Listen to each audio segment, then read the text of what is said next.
आज हम राम भक्ति काव्य की परंपरा के स्वरूप पर विचार करेंगे।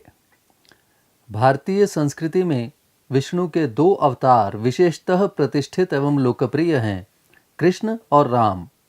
राम की विशेषता उनका वह मर्यादा पुरुषोत्तम रूप है जो विशेषतः तुलसी द्वारा रामचरितमानस की रचना के बाद भारतीय लोकमानस का अभिन्न अंग बन गया। यह रूप जीवन के लगभग सभी रूपों और संबंधों का प्रतिमान है, आदर्श है, अनुकरणीय है। यह रूप तुलसी के साथ साथ अन्य सैकड़ों सर्जकों के सृजन द्वारा हजारों वर्षों में बना है। समय समय पर लोकमानस के आकर्षण का केंद्र बनता रहा है।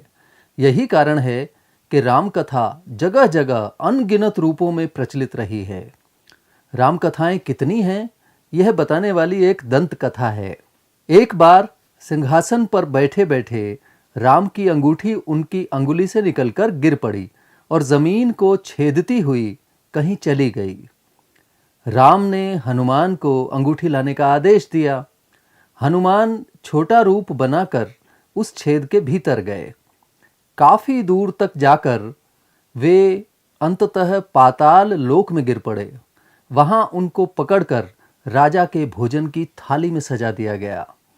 पाताल के राजा को जीव जंतु खाने का शौक था। हनुमान को देख राजा की रुचि हनुमान में जागी। हनुमान ने अपना परिचय दिया और बताया कि वे राम की अंगूठी खोजने के लिए यहाँ आए थे और उसी की तलाश करते हुए वे यहाँ तक पहुँचे हैं। राजा ने हनुमान को एक बहुत बड़ी थाली दिखाई जिसमें हजारों अंगूठियां थीं। मजे की बात यह कि सारी की सारी अंगूठियां राम की अंगूठी जैसी थी। हनुमान उनमें से अपने राम की अंगूठी कौन सी है यह पहचान नहीं पाए। तब राजा ने बताया कि यहाँ जितनी अंगूठियां हैं उतने राम अब तक संसार में हो चुके हैं। जब किसी राम के अवतार की अवधि पूरी हो जाती है तो उनकी अंगूठी गिर जाती है।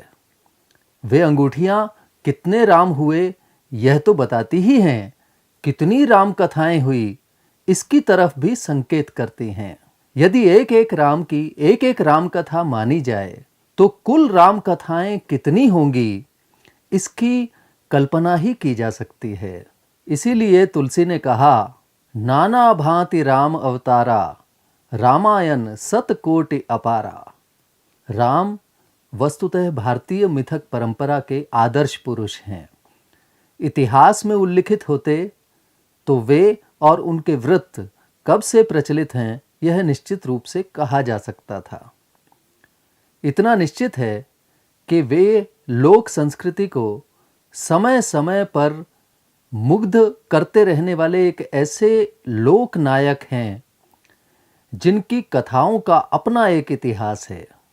वाल्मीकि रामायण से पहले भी ये कथाएं भारतीय समाज में प्रचलित रही, लेकिन राम काव्य का सबसे पुराना उपलब्ध रूप वाल्मीकि रामायण ही है।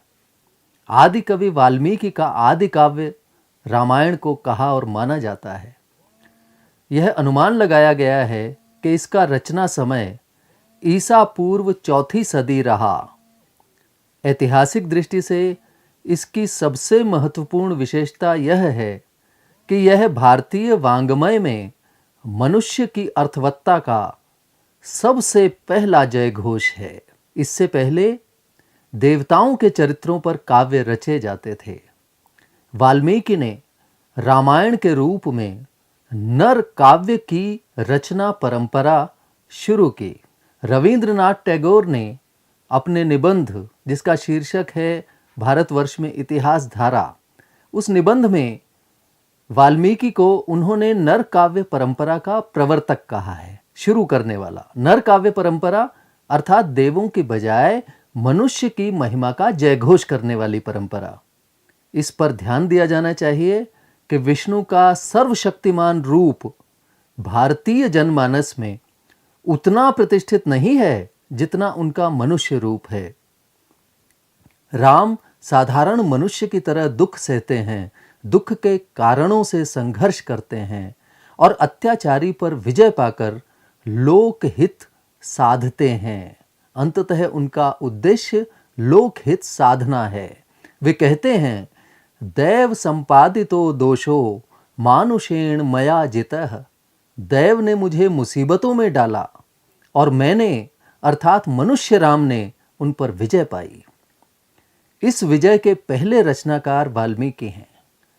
उन्होंने कविता की शुरुआत की, राम भक्ति काव्य की बुनियाद रखी, यह स्थापित कर दिया कि लोकोन्मुखता भक्ति और काव्य दोनों का मूल स्वभाव है। यह भी स्थापित किया कि काव्य लोक से पैदा होता है और लोक के लिए ही होता है। प्रेम भले भगवान से हो, लेकिन भक्ति का जोर भगवान से ज्यादा उस प्रेम पर है जो मनुष्य करता है और इसी लोक में करता है। ज्ञातव्य है कि रामानुजाचार्य ने शंकराचार्य के जगत मिथ्या का प्रतिकार करते हुए जगत को वास्तविक बताकर भक्ति का दार्शनिक आधार तो विवेचित किया ही था, लोक को भक्ति के आधार रूप में भी पहचाना था। लोक भक्ति का आधार हुआ तो भक्ति भी लोक का अभिन्न अंग हुई। लोक ने निस्वार्थ स्नेह करने वाले दो भाइयों को राम लक्ष्मण की जोड़ी कहा, तो उनके बहुत प्यार से मिलने को भरत मिलाप कहकर पुकारा। राम लक्ष्मण की जोड़ी, दो भाइयों की जोड़ी को कहना और अगर वो बहुत प्यार से मिले तो उसे भरत मिलाप कहना, इस बात का सूचक है कि लोक में राम कथा किस सीमा तक समाई हुई है, कितने भीतर तक समाई हुई है। राजनीति के आदर्श रूप को लोक ने रामराज का नाम दिया और पतिव्रता स्त्री को सीता कहकर सम्मान दिया। वो तो सीता जैसी पवित्र है और पतिव्रता है। सच तो यह है कि जैसे भक्ति की कल्पना लोक के बिना नहीं की जा सकती, उसी तरह भारतीय लोक की कल्पना भी बिना भक्ति के असंभव है। वाल्मीकि रामायण इसी लोक और भक्ति के अनिवार्य संबंधों का सबसे पहला उपलब्ध सर्जनात्मक रूप है। वाल्मीकि के राम किसी भी अन्य राम काव्य की तुलना में कमतर मनुष्य नहीं है। कहीं भी वाल्मीकि के राम कम यथार्थपरक या कम विश्वसनीय नहीं है। वन गमन करते हुए, वन में जाते हुए वे सुमंत्र के माध्यम से दशरथ और कौशल्या के लिए संदेश भेजते हैं कि देखो, मैं तो वन जा रहा हूं, अब भरत राजा होंगे और उनके साथ राजा जैसा ही बर्ताव करना। भरत के लिए संदेश भेजते हैं कि वे महाराज दशरथ को सिंहासन से न उतारें और युवराज रहकर ही राजपाट संभालें। सबका ध्यान समान रूप से रखें। इसका तात्पर्य यह है कि कैकेयी और भरत पर वे उसी तरह संदेह करते हैं जैसे लौकिक मनुष्य संदेह किया करता है, और अपने माता पिता को उनसे सुरक्षित रहने का सुझाव देते हैं जैसे कोई भी साधारण मनुष्य अपने माता पिता को ऐसे में देगा कि मैं तो परदेश जा रहा हूं, तुम ध्यान रखना अपना। अगस्त्य ऋषि वाल्मीकि के राम को राक्षसों पर विजय पाने के लिए दिव्य धनुष, तरकश और तलवार देते हैं। अगर वे सर्वशक्तिमान ब्रह्म होते, केवल सर्वशक्तिमान ब्रह्म होते वाल्मीकि के लिए, तो धनुष, तरकश और तलवार की उनको क्या जरूरत थी? वो भगवान कम हैं, मनुष्य ज्यादा हैं, इसलिए ये हथियार उनको दिए जाते हैं और वो लेते हैं। सीता हरण हो जाने के बाद पेड़ों और हिरणों से सीता का पता पूछते हुए वे विलाप करते हैं। लक्ष्मण को शक्ति लग जाने पर रोते हुए कहते हैं कि स्त्रियां तो मिल जाती हैं पर भाई कहीं नहीं मिलता। सुग्रीव जब राज्य पाकर सीता का पता लगाना भूल जाता है, अपने भोग विलास में मस्त हो जाता है, तो साधारण मनुष्य की तरह लक्ष्मण द्वारा उसे संदेश भेजकर धमकी देते हैं राम कि जिस रास्ते से बाली गया है वो रास्ता अभी बंद नहीं हुआ है, तुमको भी उसी रास्ते भेजा जा सकता है। रावण से युद्ध के दौरान वाल्मीकि के राम कई बार घायल होते हैं, बहुत ज्यादा घायल होते हैं, यहां तक कि रक्त रंजित हो जाते हैं, खून में नहा जाते हैं, इंद्रजीत के नागपाश में बंध जाते हैं, उसके ब्रह्मास्त्र के प्रहार से वाल्मीकि के राम मूर्छित होते हैं। युद्ध जीत लेने पर राम के सामने जब सीता आती हैं तो वे साधारण मनुष्य की तरह सीता के सामने और भरी सभा के सामने अपने पराक्रम की, अपनी बहादुरी की डींगे हाँकते हैं और कहते हैं सीता से कि मैंने युद्ध तुमको पाने के लिए नहीं जीता है, मैंने अपने कुल के कलंक को मिटाने के लिए युद्ध जीता है, तुम जहां जाना चाहो चली जाओ। रावण ने तुमको स्पर्श किया है, अतः मैं तुमको ग्रहण नहीं कर सकता। ये कहते हैं वाल्मीकि के राम। यह सुनकर सीता अग्नि में प्रवेश करती हैं तो वही राम सजल नयन भी होते हैं, उनकी आंखें भर भी आती हैं। यहाँ राम बिल्कुल साधारण मनुष्य की तरह सामने आते हैं, जिसको प्रतिष्ठा की बहुत कामना है और एक साधारण पति की तरह वो व्यवहार करते हैं अपनी पत्नी के साथ। लोकवाद जो सीता के प्रति जनता में फैला था, लोकापवाद, उसे मिटाने के लिए वे गर्भवती सीता को जंगल में अकेली और असहाय छोड़ आने का आदेश देते हैं। तप करने वाले शंभुक का निस्संकोच वध कर देते हैं। अंत में अपने धाम लौटने या शरीर छोड़ने से पहले अपने पुत्रों के साथ साथ भरत, लक्ष्मण और शत्रुघ्न के पुत्रों के लिए भी अलग अलग राज्य सुनिश्चित करते हैं। तब अपने धाम में प्रस्थान करते हैं, तब अपना शरीर छोड़ते हैं वाल्मीकि के राम। जब सारी व्यवस्थाएं, वो संसारिक व्यवस्थाएं, सांसारिक दायित्व जो उनके हो सकते थे, जब वो पूरे कर लेते हैं, तब वे अपने धाम प्रस्थान करते हैं। इस तरह प्रकारांतर से यह भी सुनिश्चित होता है कि रामायण वस्तुतः नर काव्य है और वाल्मीकि इस मनुष्य केंद्रित या राम काव्य के प्रवर्तक महाकवि हैं। आदि कवि की एक और विशेषता यह है कि वे बहुज्ञ महाकवि हैं, बहुत जानते हैं वे, और ये उनका जानना जगह जगह आता है। उनकी रामायण में युद्ध का वर्णन जब होता है तो अस्त्र शस्त्रों के इतने सारे रूपों या प्रकारों तथा उनके प्रयोग की विधियों का ज्ञान प्रकट होता है कि यह बहुज्ञता चकित करती है, विस्मित करती है। इसी तरह प्रकृति के इतने रूपों का विस्तृत वर्णन उन्होंने किया है कि विस्मय होता है, आश्चर्य होता है। और ये वर्णन बताता है कि आदि कवि को वनस्पतियों के विशाल संसार का इतना गहरा और सहज ज्ञान था जितना अन्य किसी कवि को शायद ही रहा हो। रामायण के विविध प्रसंगों में प्रकृति वाल्मीकि रामायण में वस्तुतः इतनी जीवंत है कि एक सशक्त पात्र की तरह आचरण करती प्रतीत होती है। राम के चले जाने पर अब कैसे आचरण करती है मनुष्य की तरह प्रकृति वाल्मीकि रामायण में देखें कि राम के चले जाने पर अयोध्या के पेड़ दुर्बल हो जाते हैं, कमजोर हो जाते हैं, फूल मुरझा जाते हैं और जितने सरोवर हैं ना, जलाशय हैं, उनका पानी गर्म हो जाता है। उनको प्रकृति को भी दुख है राम के जाने का। वन के पत्ते सूख जाते हैं उनके वियोग में और वन्य प्राणी, जानवर, पशु पक्षी अपना आहार खोजना बंद कर देते हैं। और राम जब वापस आते हैं अयोध्या, तो अयोध्या लौट आने पर अयोध्या के पेड़ फलित हो उठते हैं, उनमें फल आ जाते हैं और फूलों में खुशबू आ जाती है, सुगंध आ जाती है। यहाँ प्रकृति मनुष्य की तरह दुखी भी होती है और खुश भी होती है। आलंबन और उद्दीपन, ये जो दो रूप प्रकृति के शास्त्रीय रूप से रहे हैं, इन दोनों रूपों में प्रकृति आदि काव्य का महत्वपूर्ण हिस्सा है और यह हिस्सा बहुत सशक्त, बहुत ताकतवर है। राम को वापस अयोध्या लौटा लाने के लिए वन जाने पर भरत गुह के पास ठहरते हैं। वही निषाद राज गुह जो राम का परम मित्र था। गुह के पास ठहरते हैं तो शोक की अग्नि से संतप्त होकर अपने सारे अंगों से पसीना ऐसे बहाते हैं भरत, जैसे सूर्य की किरणों से तपा हुआ हिमालय अपनी पिघली हुई बर्फ बहाने लगता है। उस समय भरत दुख के विशाल पर्वत बन जाते हैं। रावण को सीता हरण करते देखकर वाल्मीकि रामायण में पहाड़ झरनों के आंसू बहाते हैं, शिखरों की भुजाएं उठाकर मानो चीत्कार करते हैं। ये दृश्य वाल्मीकि रामायण में हैं और बताते हैं कि प्रकृति वाल्मीकि रामायण में मनुष्य के साथ साथ कितने अनिवार्य रूप में जगह जगह मौजूद रहती है। समुद्र पार लंका जाने के लिए हनुमान जब एक पहाड़ से उड़ान भरते हैं तो एड़ियों द्वारा लगाए गए उनके बल के कारण उस पहाड़ से नए नए झरने फूट निकलते हैं। हनुमान के उछलते ही उनके वेग से पहाड़ पर उगे पेड़ उखड़ जाते हैं और अपनी डालियां समेटकर उनके पीछे पीछे ऐसे उड़कर चलते हैं जैसे दूर देश जाने वाले अपने भाई बंधु को उसके बंधु बांधव पहुंचाने जाते हैं। स्पष्ट है कि प्रकृति का यह उपयोग इन सभी प्रसंगों को इस कुशलता से घटित करता है कि ये जीवंत हो उठते हैं, आंखों के सामने प्रत्यक्ष घटित होने लगते हैं। प्रसंगों को जीवंत करने के अलावा प्रकृति अपने आप में इतनी सुंदर है कि सौंदर्य की वस्तुतः स्रोत है, यह वाल्मीकि रामायण भरपूर दिखाती है।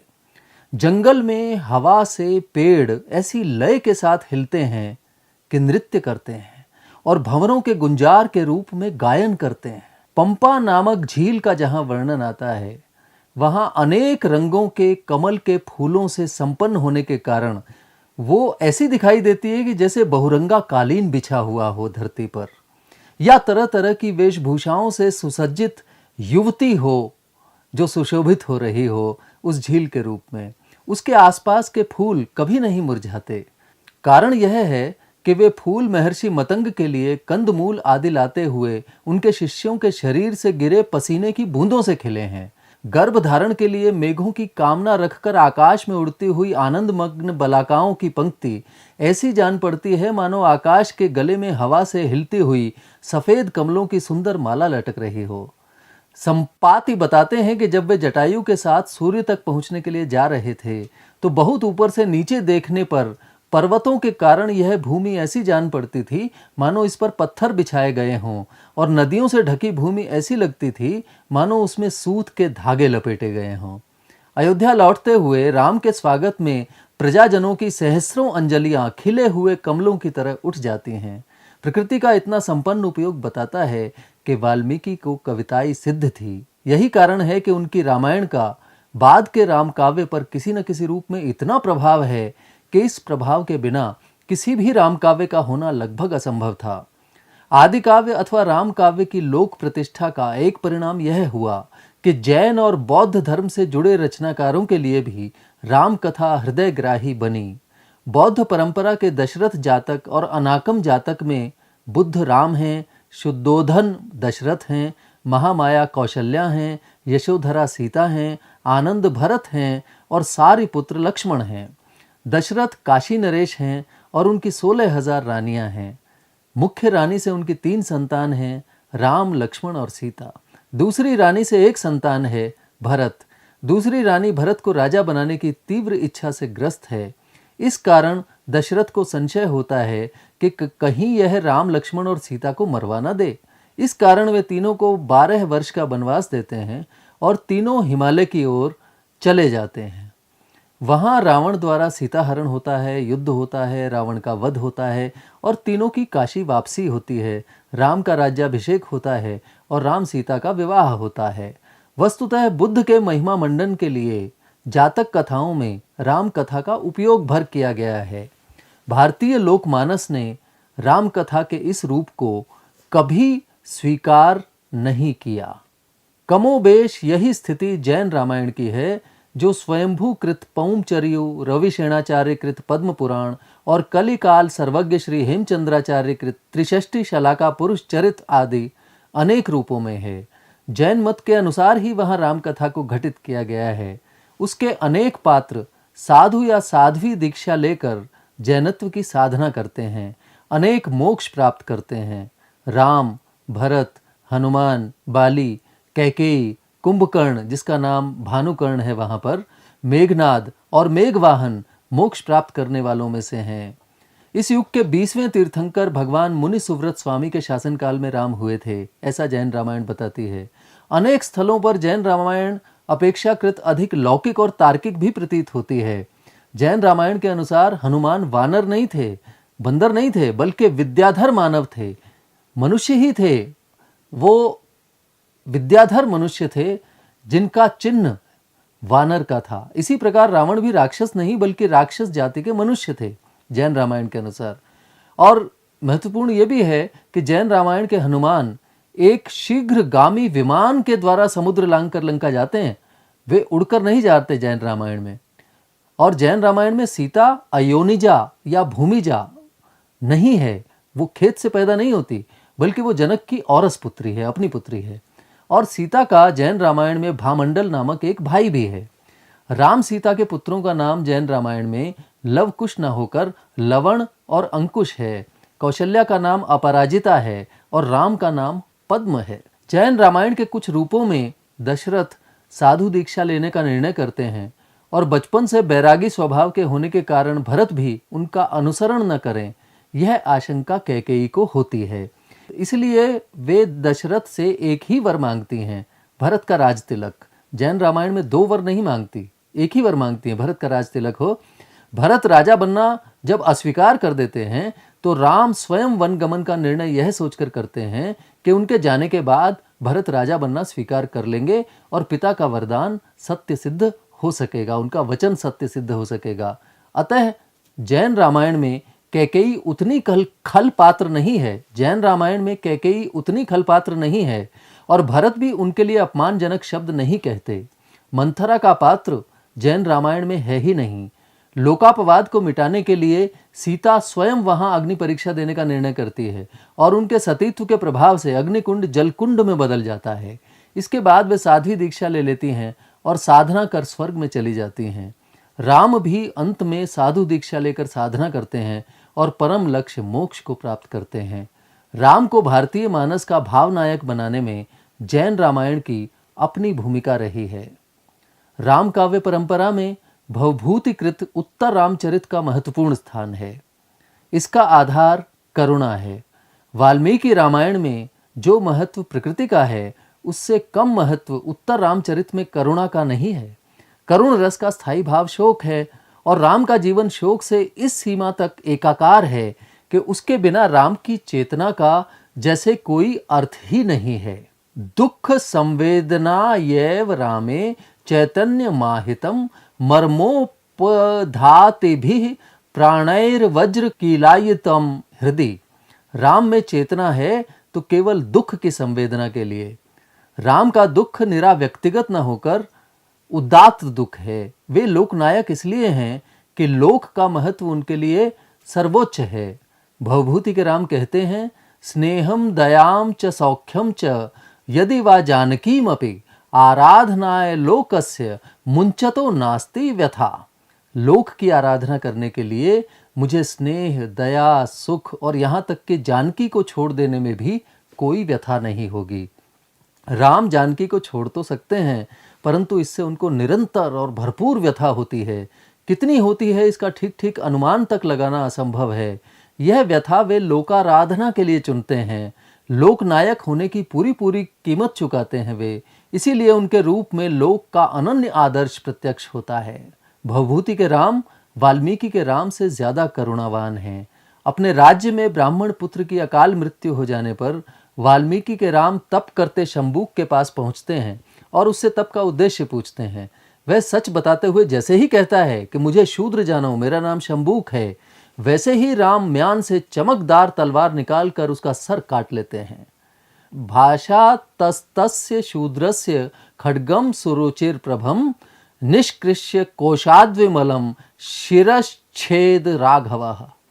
वाल्मीकि के राम शंबूक का सर निर्द्वंद्व भाव से काट देते हैं। भवभूति के राम यह काम निर्द्वंद्व भाव से नहीं कर पाते। अपने दाहिने हाथ से वे कहते हैं, रे हस्त दक्षिण मृतस्य शिशोर द्विजस्य जीवातवे विसृज शूद्र मुनौ कृपाणम रामस्य गात्रमसि दुर्वह गर्भ खिन्न सीता विवासन पटोह करुणा कुतस्ते। अर्थात हे मेरे दाहिने हाथ, तूने तो राम का गर्भ धारण करने वाली सीता को घर से निकाल डाला था। तू द्विज शिशु को पुनर्जीवित करने के लिए शूद्र मुनि पर कृपाण चला, तुझमें करुणा कहाँ है। जिस दाहिने हाथ की तर्जनी ने राम की संतान की परवाह न करते हुए सीता को घर से निकाल दिया, उसी हाथ को ब्राह्मण की संतान के लिए शूद्र की संतान पर कृपाण चलानी है। अपने दाहिने हाथ से तुझमें करुणा कहाँ कहने की जरूरत उसी को हो सकती है जिसमें वस्तुतः करुणा ही करुणा हो। यह करुणा राम को शंबूक का सर बेधड़क होकर काटने नहीं देती। जैसे तैसे वे कृपाण चला पाते हैं। फिर कहते हैं, कथनचित प्रहृत्य कृतम राम सदृशम कर्म अपि जीवेत्स ब्राह्मण शिशु। अब तो राम जैसा काम कर दिया है, अब तो ब्राह्मण का शिशु जी उठे। इस कथन से साफ है कि राम उसे मारना चाहते नहीं थे, राम को उसे मारना पड़ा और यह मारना उनके लिए काफी मुश्किल था। राम के दुख तरह तरह के थे, उनमें से एक यह मारने का दुख भी था। भवभूति ने इसे कहकर मानो अपनी ही उस बात का उदाहरण प्रस्तुत किया कि राम में चेतना केवल दुख भोगने के लिए रही। धरती को सहनशीलता का प्रतिमान माना जाता है। भवभूति के यहाँ वही धरती कहती है, सीता प्रसूय कथ आश्वसे में। अर्थात सीता को जन्म देकर मैं कैसे आश्वस्त रहूं? सीता और राम के दुख ने उत्तर रामचरित को शोक और करुणा की महान रचना बनाया है। राम काव्य परंपरा विशाल है। भारत की लगभग हर जगह, हर भाषा में राम काव्य विद्यमान है। कालिदास ने रघुवंश में राम की वंश परंपरा का विस्तृत परिचय दिया है। महाराष्ट्री प्राकृत में राजा प्रवर सेन कृत रावण वहो, भट्टी कवि कृत रावण वध, कुमारदास कृत जानकी हरण, अभिनंद कृत रामचरित, आचार्य क्षेमेंद्र कृत रामायण मंजरी, साकल्प मल्ल कृत उदार राघव, भास कृत प्रतिमा नाटक और अभिषेक नाटक आदि हिंदी की भाषा और राम काव्य परंपरा से सीधे सीधे संबद्ध हैं। भारतीय भाषाओं की राम काव्य परंपरा का जिक्र किया जाए तो 11वीं सदी में तमिल कवि कंबन द्वारा रचित तमिल रामायण, तेलुगु में 12वीं सदी में रचित रंगनाथ रामायण, 14वीं सदी में रचित बुद्धराज कृत भास्कर रामायण और मोल्ला कुम्हारिन कृत मोल्ला रामायण, कन्नड़ में तोवेर रामायण, बंगला में 15वीं सदी में रचित कृत्तिवास रामायण, असमिया में माधवी कंदले कृत वाल्मीकि रामायण का पद्यानुवाद व दुर्गावर की गीति रामायण और शंकर देव कृत राम विजय नाटक, गुजराती में भालन कृत सीता स्वयंवर, कश्मीरी में दिवाकर भट्ट कृत कश्मीरी रामायण, नेपाली में कवि भानुकृत अपना रामायण आदि का नाम लिया जा सकता है। ये नाम लोकनायक राम के व्यापक लोकमानस साम्राज्य के सूचक हैं। राम कथा के दशरथ, कैकेयी, जनक, सीता आदि पात्र वेदों में भी मिलते हैं। वहाँ सीता अर्थात खेत में हल चलने से बनी हुई रेखा को इंद्र पत्नी कहा गया है। महाभारत के द्रोण पर्व में सीता को खेती की अधिष्ठात्री देवी बताया गया है। कहा गया है कि ईसवी सन की शुरुआत तक राम विष्णु के अवतार में प्रतिष्ठित हो चुके थे। 5वीं शताब्दी ईस्वी से 9वीं शताब्दी तक दक्षिण में आलवार भक्तों ने वैष्णव भक्ति का प्रसार किया। नयनार भक्तों ने शैव भक्ति प्रचारित की। दोनों का आधार सगुण भक्ति थी। दोनों में दास्य भक्ति के शरणागत भाव की प्रमुखता थी। 8वीं सदी में शंकराचार्य के सिद्धांतों से भक्ति के दार्शनिक आधार को आघात पहुंचा, लेकिन 11वीं सदी में रामानुजाचार्य ने इसे पुनः सशक्त कर दिया। 11वीं सदी में ही अनेक स्तोत्रों के रूप में भी राम भक्ति प्रकट हुई। उत्तर भारत की भक्ति काव्य परंपरा रामानुजाचार्य, जो संवत 1084 से 1194 तक हुए, उनकी ऋणी है। उन्होंने जगत को वास्तविक मानते हुए ब्रह्म के जगत या लोक प्रचलित होने की दार्शनिक पृष्ठभूमि तैयार की। भक्ति के द्वारा ब्रह्म की उपासना सरल थी, अपने युग के विषमताग्रस्त समाज का प्रतिकार थी, बिना किसी भेदभाव के सबके लिए थी। वैष्णव और शैव जैसे उस समय के सांप्रदायिक भेदभावों का शमन करने वाली थी। उत्तर भारत यानी अयोध्या, मध्य भारत यानी किष्किंधा और दक्षिण भारत यानी लंका की घटनाओं को एक जगह लाते हुए रामकथा पूरे देश को एक करने वाली शक्ति थी। शास्त्र के बजाय लोक का महत्व स्थापित करने वाली शक्ति थी। ये शक्ति लोक भाषा में मुखर हुई। ऐसी भक्ति का लोकप्रिय होना स्वाभाविक ही था। रामानुजाचार्य ने श्री संप्रदाय का प्रवर्तन किया। अपने श्री काव्य में उन्होंने राम और कृष्णावतारों के बारे में लिखा। राम पूर्व तापनीय, रामोत्तर तापनय तथा राम रहस्योपनिषद नामक श्री संप्रदाय के तीनों उपनिषदों में राम भक्ति का प्रतिपादन हुआ। रामानुजाचार्य के बाद श्रुतानंद, चिदानंद, पूर्णानंद, हरयानंद, राघवानंद और रामानंद के माध्यम से भक्ति की यह परंपरा आगे बढ़ी। उत्तर भारत में रामानंद, जो संवत 1356 से संवत 1467 तक हुए, उनके माध्यम से भक्ति काव्य का जनसाधारण में प्रसार बढ़ा। श्री संप्रदाय के दो भाग हो गए थे, राम केंद्रित और नारायण केंद्रित। रामानंद ने राम केंद्रित भाग को आगे बढ़ाया था। उन्होंने आरती की जय हनुमान लला की, दुष्ट दलन रघुनाथ कला की, ऐसी यशस्वी और प्रतिष्ठित हनुमान की स्तुति रची थी। भक्ति आंदोलन के स्वभाव का जयघोष करते हुए रामानंद ने कहा था, जाति पाति पूछे नहीं कोई, हरि को भजय सो हरि को होई। राम भक्त कवि अग्रदास ने राम के लोक रंजक रूप को प्रधानता दी थी। ईश्वर दास ने भरत मिलाप और अंगद पैज शीर्षक काव्य रचे थे। अग्रदास के शिष्य और भक्तमाल के रचनाकार नाभादास ने भी राम भक्ति काव्य की रचना की थी। वे तुलसी के समकालीन थे। राम भक्त कवि प्राणचंद चौहान ने रामायण महानाटक और हृदय राम ने भाषा हनुमान नाटक की रचना की। अन्य राम भक्त कवियों में रामदास, विष्णुदास, नरहरिदास, कल्याण जी, चतुरदास, मलुकदास आदि हुए। कृष्ण भक्त कवियों ने भी कुछ राम भक्ति विषयक रचनाएं की। तुलसी के बाद केशवदास, मैथिली शरण गुप्त और सूर्यकांत त्रिपाठी निराला ने भी राम भक्ति काव्य में अपना अपना योगदान दिया। सच तो यह है कि समूची राम काव्य परंपरा तुलसीदास जैसे अत्यंत समर्थ कवि के रूप में फलीभूत हुई।